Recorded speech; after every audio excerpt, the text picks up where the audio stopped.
വെടിനിർത്തൽ കരാറിന് അവസാനിക്കാൻ മണിക്കൂറുകൾ മാത്രമാണ് ബാക്കിയുള്ളത്. ആശങ്കയിലാണ് പശ്ചിമേഷ്യൻ. ലോകവും കീഴടങ്ങൽ പ്രതീക്ഷിക്കേണ്ട എന്ന നിലപാടിൽ ഉറച്ചു നിൽക്കുകയാണ് ഇറാൻ. ചർച്ചയിൽ പങ്കെടുക്കില്ല എന്നുള്ളതും വ്യക്തമാക്കിയിട്ടുണ്ട്. മാത്രമല്ല, അമേരിക്കൻ പ്രസിഡന്റ് ഡൊണാൾഡ് ട്രംപിന്റെ ഭീഷണികൾക്ക് വഴങ്ങി സമാധാന ചർച്ചകൾക്കില്ല എന്ന് ഇറാൻ കഴിഞ്ഞ ദിവസം തന്നെ പറഞ്ഞിരുന്നു. ഭീഷണിപ്പെടുത്തിയും ഉപരോധങ്ങൾ ഏർപ്പെടുത്തിയും ചർച്ചാ മേശ കീഴടങ്ങൽ മേശയാക്കി മാറ്റാനാണ് ട്രംപ് ശ്രമിക്കുന്നത് എന്നാണ് ഇറാൻ സ്പീക്കർ മുഹമ്മദ് ബാഗർ കാലിബഫ് കുറ്റപ്പെടുത്തിയിരിക്കുന്നത്. എന്തായാലും ഈ ഒരു മണിക്കൂറുകൾ മാത്രം നിലനിൽക്കെ തന്റെ നിലപാടിൽ ഉറച്ചു നിൽക്കുകയാണ് ഇറാൻ. ആർക്കും മുന്നിലും അടിയറവ് പറയാനോ മുട്ടുമടക്കാനോ കീഴ്പ്പെടാനോ ഇറാൻ തയ്യാറല്ല എന്നത് ഇറാൻ വ്യക്തമാക്കിയിരിക്കുകയാണ്. വെടിനിർത്തൽ ധാരണകൾ ലംഘിച്ച് ഹോർമുസിൽ ഇറാനിയൻ കപ്പലുകൾ പിടിച്ചെടുത്ത അമേരിക്കൻ നടപടിയെ രൂക്ഷമായിട്ടാണ് ഇറാൻ വിമർശിച്ചിട്ടുള്ളത്. നാവിക ഉപരോധം പിൻവലിക്കാതെ ഒരു തരത്തിലുള്ള വിട്ടുവീഴ്ചയ്ക്കും തങ്ങൾ തയ്യാറല്ല എന്നാണ് ഇറാൻ നിലപാട് കടുപ്പിച്ചിരിക്കുന്നത്. എന്തായാലും സമാധാനം ദൂരെയാണ്. പശ്ചിമേഷ്യ വീണ്ടും അശാന്തിയിൽ തുടരുകയാണ്. ഈ സമാധാന കരാറിൽ ഒപ്പിട്ടില്ലെങ്കിൽ ഇറാന്റെ സമ്പദ് വ്യവസ്ഥയെ തകർക്കുമെന്നും ഉപരോധം തുടരുമെന്നുമായിരുന്നു ട്രംപിന്റെ പുതിയ മുന്നറിയിപ്പ് എന്ന് പറയുന്നത്. അപ്പൊ യുദ്ധം കൂടുതൽ ആഘാതത്തിലേക്ക് പോകുന്നു, അതികഠിനമാകുന്നു. ഇറാനുമായിട്ടുള്ള യുദ്ധത്തിൽ അമേരിക്ക വലിയ വിജയത്തിലേക്ക് നീങ്ങുകയാണെന്നും കരാറിൽ ഏർപ്പെടാൻ തന്റെ മേൽ യാതൊരുവിധ സമ്മർദ്ദവും ഇല്ല എന്നാണ് വ്യക്തമാക്കിയിരിക്കുന്നത്. എന്നാൽ വെടിനിർത്തൽ കാലാവധി അവസാനിക്കാൻ മണിക്കൂറുകൾ മാത്രം ബാക്കി നിൽക്കെ സമാധാനം ഉറപ്പാക്കാനുള്ള രണ്ടാം ഘട്ട ശ്രമങ്ങൾ പാളുന്ന കാഴ്ചയാണ് പശ്ചിമേഷ്യയിൽ കാണുന്നത്. ആകെ പശ്ചിമേഷ്യ ആശങ്കയിലാണ്. ലോകം മൊത്തത്തെ ആശങ്കയിലാണ്. കാരണം ഈ ഹോർമുസ് കടലിടുക്കാണല്ലോ നിർണായകമായിട്ടുള്ളത്. എന്തായാലും രണ്ടാം ഘട്ട ചർച്ചകൾക്കായിട്ട് അമേരിക്കൻ വൈസ് പ്രസിഡന്റ് JD വാട്സ് ഇസ്ലാമാബാദിലേക്ക് തിരിച്ചിട്ടുണ്ടെങ്കിലും പ്രതിനിധികളെ അയക്കില്ല എന്ന ഉറച്ച നിലപാടിലാണ് ഇറാൻ ഉള്ളത്. അതുകൊണ്ട് തന്നെ ഇറാൻ ഇത് ഒരു സമാധാന ചർച്ചയായിട്ട് കണക്കാക്കുന്നില്ല. എന്തായാലും ഏപ്രിൽ 22-ന് രണ്ടാഴ്ചത്തെ വെടിനിർത്തൽ അവസാനിക്കാനിരിക്കെ, അതായത് ഇനി മണിക്കൂറുകൾ മാത്രം ബാക്കി, മേഖലയിൽ സമാധാന അന്തരീക്ഷം വീണ്ടും കലുഷിതമാവുകയാണ്. ഇതിനിടെ ഇറാനെ അനുനയിപ്പിക്കാനും ചർച്ചകൾ പുനരാരംഭിക്കാനുമുള്ള അന്താരാഷ്ട്ര നയതന്ത്ര നീക്കങ്ങൾ പാകിസ്ഥാൻ കേന്ദ്രീകരിച്ച് സജീവമായിട്ട് നടക്കുന്നുണ്ട്. പശ്ചിമേഷ്യയിൽ സമാധാനം ഉറപ്പാക്കാൻ തിരക്കിട്ട നീക്കങ്ങൾ നടക്കുന്നതിനിടെ അമേരിക്കയോട് ഇടഞ്ഞു നിൽക്കുകയാണ് ഇറാൻ. യാതൊരു തരത്തിലുള്ള വിട്ടുവീഴ്ചയ്ക്കും ഇറാൻ തയ്യാറാകുന്നില്ല. ഇറാന്റെ കീഴടങ്ങൽ പ്രതീക്ഷിക്കേണ്ട എന്ന അമേരിക്കയ്ക്ക് ഇറാൻ പ്രസിഡന്റ് മുന്നറിയിപ്പ് നൽകിയിട്ടുണ്ട്. അതേസമയം തന്നെ അടുത്ത ഘട്ട ചർച്ചകൾക്കായിട്ട് അമേരിക്കൻ സംഘം ഇസ്ലാമാബാദിൽ എത്തുമെന്നാണ് ഒരു സൂചന അല്ലെങ്കിൽ വാർത്തകൾ പറയുന്നത്. എന്തായാലും അമേരിക്ക അവിടെ എത്തിയാലും ഈ പറയുന്ന ഇറാന്റെ ഒരു പ്രതിനിധികളും അവിടെ എത്തില്ല എന്നുള്ള കാര്യത്തിൽ ഉറപ്പാണ്. കാരണം അത്രയേറെ നിലപാടിൽ കടുപ്പിച്ച് അല്ലെങ്കിൽ നിലയുറച്ചു നിൽക്കുകയാണ് ഇറാൻ. എന്തായാലും ഇറാൻ ഇതുവരെ അനുകൂലമായിട്ട് പ്രതികരിച്ചിട്ടുമില്ല. വെടിനിർത്തലിനിടയിലും ഇറാന്റെ കപ്പലുകൾക്ക് അമേരിക്ക നാവിക ഉപരോധം ഏർപ്പെടുത്തിയതാണ് ഇപ്പോൾ ഈ ഒരു പ്രശ്നത്തിന് കാരണമായി തീർന്നിരിക്കുന്നത്. എന്തായാലും പാക് പ്രധാനമന്ത്രിയും ഇറാൻ പ്രസിഡന്റും തമ്മിലുള്ള പാക് ഇറാൻ വിദേശകാര്യ മന്ത്രിമാർ തമ്മിലും പാകിസ്ഥാനിലെ ഇറാൻ അംബാസിഡർ വഴിയും പാക് സൈനിക മേധാവി അസിൻ മുനീർ ഡൊണാൾഡ് ട്രംപുമായിട്ട് സംസാരിച്ചുമെല്ലാം ചർച്ച നടത്തിയെടുക്കാൻ തിരക്കിട്ട ശ്രമങ്ങൾ നടത്തുകയാണ്. കാരണം ഇല്ലെങ്കിൽ കാര്യങ്ങൾ വളരെ വഷളാവുമെന്നതിൽ സംശയമില്ല. അതുകൊണ്ട് ഈ ചർച്ചയ്ക്ക് എത്രയും വേഗം ഒരു തീരുമാനം ഉണ്ടാകണമെന്ന് കരുതിയാണ് പാക് ഇത്രയും കൂടുതൽ ഇതിലേക്കൊരു ആവശ്യം കാണിക്കുന്നത്. എന്തായാലും ചർച്ചയ്ക്കായിട്ട് അമേരിക്കൻ സംഘം എത്തുമെങ്കിലും ഇറാൻ എത്തില്ല എന്ന നിലപാടിൽ തന്നെയാണ്. ഇനി ഹോർമുസിലെ നാവിക ഉപരോധം കുരുക്കാകുമെന്ന് പാകിസ്ഥാൻ അമേരിക്കയെ ധരിപ്പിച്ചതായിട്ടാണ് റിപ്പോർട്ടുകൾ. ഹോർമുസിൽ അമേരിക്ക തങ്ങളുടെ കപ്പൽ പിടിച്ചെടുത്തതിന് പിന്നാലെ തന്നെ ഉടനടി തിരിച്ചടിക്ക് സജ്ജമായിരുന്നുവെന്നും ജീവനക്കാരും കുടുംബങ്ങളും കപ്പലിലുള്ളതിനാൽ ഒഴിവാക്കിയെന്നും ഇറാൻ സേനയെ ഉദ്ധരിച്ച് ഇറാനിലെ മാധ്യമങ്ങൾ റിപ്പോർട്ട് ചെയ്തിട്ടുണ്ട്. എന്തായാലും ഈ കപ്പൽ ആക്രമിച്ചതിന് തിരിച്ചടി നൽകുമെന്ന് തന്നെയാണ് ഇപ്പോഴും ഇറാന്റെ നിലപാട്. അമേരിക്കയുടേത് കടൽ കൊള്ളയാണെന്നാണ് ഇറാന്റെ വിമർശനം. എന്തായാലും നാവിക ഉപരോധം നീക്കാതെ ഇറാൻ ചർച്ചയ്ക്ക് വഴങ്ങില്ല. അതിനിടെ തന്നെ ഇറാൻ നേതൃത്വത്തിലെ ഭിന്നതകൾ സംബന്ധിച്ചും വിവിധ റിപ്പോർട്ടുകളുണ്ട്. ഹോർമുസ് തുറന്നതായിട്ട് പ്രഖ്യാപനം നടത്തിയ ശേഷം പിന്നീട് ഇറാൻ വിദേശകാര്യമന്ത്രി അബ്ബാസ് അരാക്ചിയുടെ എക്സ് പേജിൽ 2 ദിവസമായിട്ട് കുറിപ്പുകളില്ല. മറ്റു നേതാക്കളാണ് പ്രസ്താവനകൾ നടത്തുന്നത്. ചർച്ച നടന്നാലും വിട്ടുവീഴ്ച വേണ്ടെന്ന നിലപാടുകളിലേക്ക് ഇറാൻ നീങ്ങിയേക്കുമെന്ന സൂചനകൾ നൽകുന്നതാണ് ഈ കാര്യം എന്ന് പറയുന്നത്. അതായത് അബ്ബാസ് അരാക്ചി പറഞ്ഞിട്ടുണ്ടെങ്കിലും അവിടെ ഒരു ഭിന്നത എന്ന് പറയുന്ന ഒരു സംഭവം ട്രംപ് വരുത്തി തീർക്കാൻ നോക്കുന്നെങ്കിലും അല്ലെങ്കിൽ മാധ്യമ പ്രവർത്തകർ അല്ലെങ്കിൽ ചില മാധ്യമങ്ങളിൽ അങ്ങനെ വാർത്തകൾ വരുന്നുണ്ടെങ്കിലും സത്യത്തിൽ അതല്ല അവസ്ഥ.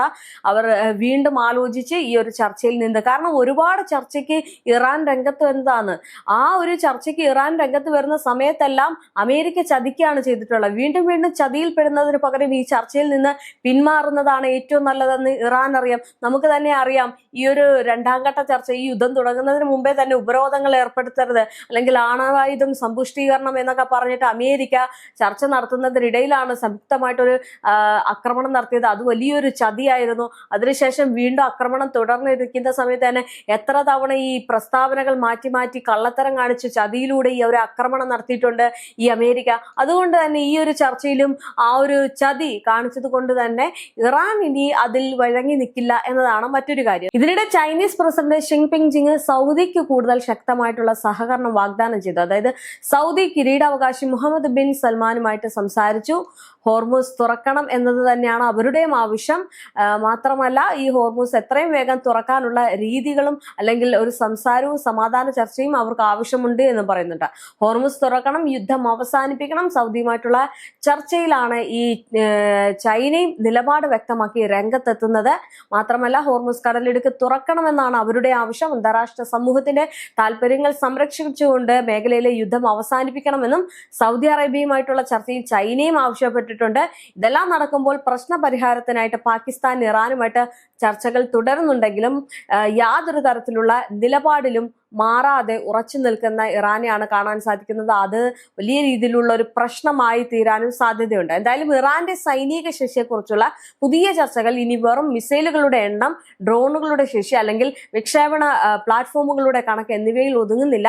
യഥാർത്ഥ ചോദ്യമായി മാറുന്നത് മറ്റൊന്നാണ്. ഒരു രാജ്യം യുദ്ധത്തിന്റെ നടുവിൽ എത്ര വേഗത്തിൽ സ്വയം പുനർനിർമ്മിതനാകും, എത്ര ശക്തി തിരിച്ചു വരാനാകും. അടുത്തിടെ IRGC air space commander major general Zayed Majeed മൗസവി പുറത്തുവിട്ട സന്ദേശം ഈ ഒരു ചർച്ചയെ കൂടുതൽ ശക്തമാക്കിയിട്ടുണ്ട്. വെടിനിർത്തൽ കാലയളവിൽ തന്നെ മിസൈൽ, ഡ്രോൺ വിക്ഷേപണ പ്ലാറ്റ്ഫോമുകൾ യുദ്ധത്തിന് മുമ്പത്തേതിനേക്കാൾ വേഗത്തിൽ നവീകരിക്കുകയും വീണ്ടും സജ്ജമാക്കുകയും ചെയ്യുകയാണെന്നാണ് അദ്ദേഹം വ്യക്തമാക്കിയത്. ഇതും മറുവശത്ത് ചർച്ചയാകുന്നുണ്ട്. എന്തായാലും അവകാശവാദം ശരിവെക്കപ്പെടുമോ എന്നത് വേറൊരു ചോദ്യമാണ്.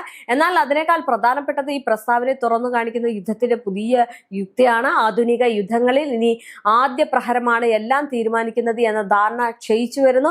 പകരം ആദ്യ പ്രഹരം ഏറ്റുവാങ്ങിയ ശേഷം ആരാണ് വേഗത്തിൽ പുനഃസംഘടിപ്പിക്കുന്നത്, ആർക്കാണ് ദീർഘകാല സമ്മർദ്ദം താങ്ങാനുള്ളത് അല്ലെങ്കിൽ ആ ശേഷിയുള്ളത്, ആർക്കാണ് തങ്ങളെ വേഗത്തിൽ നികത്താനാകുന്നത് എന്നതാണ് നിർണായകമായിട്ട് മാറുന്നത്. എന്തായാലും പഴയ യുദ്ധമാതൃകകളിൽ വിജയം പലപ്പോഴും ആദ്യഘട്ട ആക്രമണത്തിന്റെ ശക്തിയുമായി ബന്ധിപ്പിക്കപ്പെട്ടിരുന്നു. ആ ആക്രമണങ്ങൾ കൃത്യമായിട്ടുള്ള മിസൈൽ പ്രഹരങ്ങൾ, കമാൻഡ് കേന്ദ്രങ്ങൾ തകർക്കൽ, ലോജിസ്റ്റിക് ശൃംഖലകൾ വിച്ഛേദിക്കൽ എന്നിവയിലൂടെ എതിരാളിയെ ഉടൻ തളർത്തുക എന്നതായിരുന്നു ലക്ഷ്യം. എന്നാൽ ഇന്നത്തെ സങ്കീർണവും ബഹുതലങ്ങളും ഉള്ളതുമായിട്ടുള്ള യുദ്ധങ്ങളിൽ ഈ ഒരു മാതൃക പൂർണ്ണമായിട്ട് പ്രവർത്തിക്കണമെന്നില്ല. കാരണം യുദ്ധം ആദ്യ ദിവസത്തിൽ ജയിക്കപ്പെടുന്നില്ല. പലപ്പോഴും 100ാം ദിവസത്തിലേക്കാണ് യഥാർത്ഥ ശക്തി ആർക്കാണ് തെളിയുന്നത് എന്ന് കാണാൻ സാധിക്കുന്നത്. എന്തായാലും ഇറാന്റെ കാര്യത്തിൽ ഈ ഒരു ചർച്ചയ്ക്ക് പ്രത്യേക പ്രസക്തിയുണ്ട്.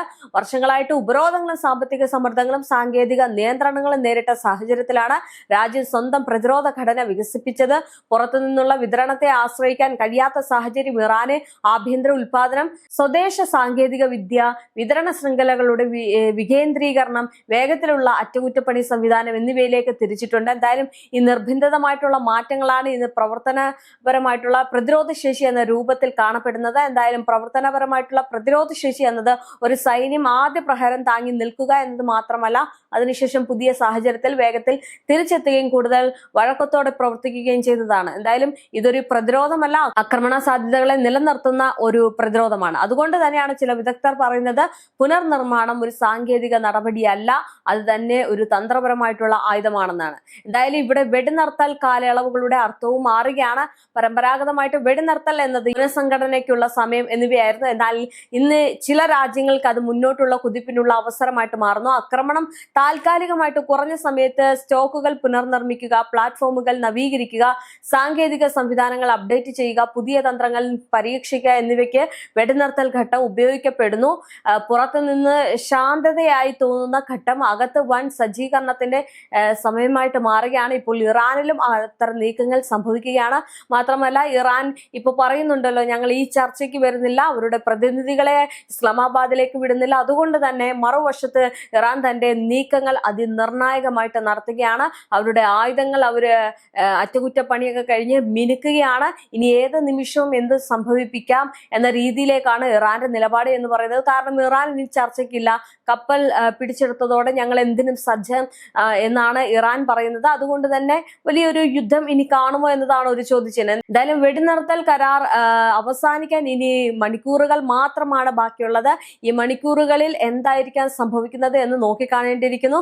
കാരണം അമേരിക്കയുടെ ചതി എന്ന് പറയുന്നത് ഇറാന്റെ പല ഘട്ടങ്ങളിലും ഇറാൻ മനസ്സിലാക്കിയിട്ടുള്ളതാണ്. അതുകൊണ്ട് ഈ ഒരു ചർച്ച എന്ന് പറയുന്നത് വളരെ നിർണായകമായിട്ടുള്ള ഒരു ചർച്ചയാണ്.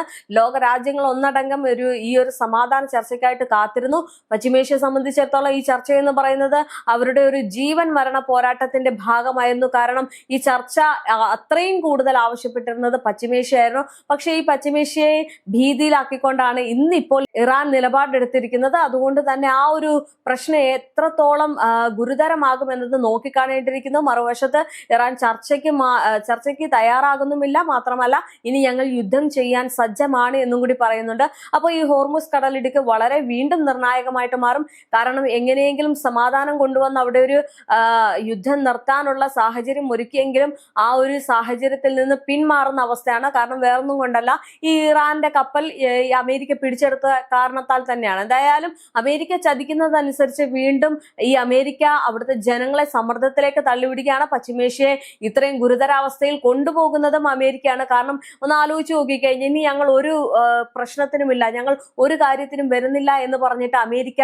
ചതിക്കുകയല്ലേ ചെയ്തത്. അപ്പോൾ അമേരിക്ക ചതിച്ചത് കൊണ്ട് ഇറാന്റെ പക്ഷം എന്ന് പറയുന്നത് ഇത്രയും പേരെ കൊന്നൊടുക്കിയിട്ട് പോലും അവര് പകരം അത്തരം ആൾക്കാരെ കൊന്നൊടുക്കുകയല്ല ഇറാൻ ചെയ്തത്. പകരം ഈ പറയുന്ന എയർബേസുകൾ തകർക്കുകയാണ് ചെയ്തത്. എന്തായാലും ഇങ്ങനെയുള്ള തീരുമാനങ്ങളാണ് ഇറാൻ ഇത്രയും നാളും എടുത്തിരുന്നത്. പക്ഷേ ഇനി വീണ്ടും വീണ്ടും ചതിക്കപ്പെടാൻ അവർക്ക് താല്പര്യമില്ല. ചതിക്കപ്പെട്ടതല്ല, കാരണം അവിടെയാണ് ഇറാന്റെ വിജയം എന്ന് പറയുന്നത്. കാരണം ഒരു കാര്യം പറഞ്ഞാൽ അതിൽ ഉറച്ചു നിൽക്കുന്ന രാജ്യമാണ് ഇറാൻ എന്ന് അവർ പലപ്പോഴും തെളിയിച്ചിട്ടുണ്ട്. മാത്രമല്ല ഒരു കാര്യത്തിൽ ഞങ്ങൾ മുന്നോട്ടുണ്ട് എന്ന് പറഞ്ഞാൽ അവരുണ്ട്, പക്ഷെ ഞങ്ങൾ ഇല്ല എന്ന് പറഞ്ഞാൽ ഇല്ല. എന്നാൽ ഒന്ന് ആലോചിച്ച് നോക്കുക, അമേരിക്കൻ പ്രസിഡന്റ് ട്രംപിന്റെ കാര്യം അങ്ങനെയല്ല. ഉണ്ട് എന്ന് പറഞ്ഞിട്ട് കാലം മാറുന്ന ഒരു സ്വഭാവമാണ് പലപ്പോഴും കാണാൻ സാധിക്കുന്നത്. മാത്രമല്ല മിനിറ്റിന് പ്രസ്താവനകൾ മാറ്റി പറയുന്ന ഒരു പ്രസിഡന്റ് കൂടിയാണ്. ഈ ഒരു ചർച്ചയ്ക്കിടെ ഈ കപ്പൽ പിടിച്ചെടുത്തത് എന്ന് പറയുന്നത് വലിയൊരു ചതി തന്നെയാണ് ചെയ്തത്. എന്തായാലും ഈ ചതിയിൽ പ്രതികാരം വീട്ടുമെന്നുള്ള കനത്ത ഒരു മുന്നറിയിപ്പും അല്ലെങ്കിൽ ഒരു നിലപാട് ഉറച്ചുകൊണ്ട് എല്ലാം സജ്ജമാണ്, ഏത് നിമിഷവും ആക്രമണം നടക്കാം എന്നുള്ള രീതിയിലേക്കാണ് എന്തായാലും ഇറാൻ നിൽക്കുന്നത്. അതുകൊണ്ട് ഈ പശ്ചിമേഷ്യയുടെ സമാധാനം എന്ന് പറയുന്നത് അകലെയാണ്. എന്തായാലും സമാധാനത്തിനായിട്ടാണ് എല്ലാവരും കാത്തിരിക്കുന്നത്. ഈ ചർച്ച മണിക്കൂറുകൾക്കുള്ളിൽ അവസാനിക്കാനുള്ള സാധ്യതകൾ ഏറെയാണ്.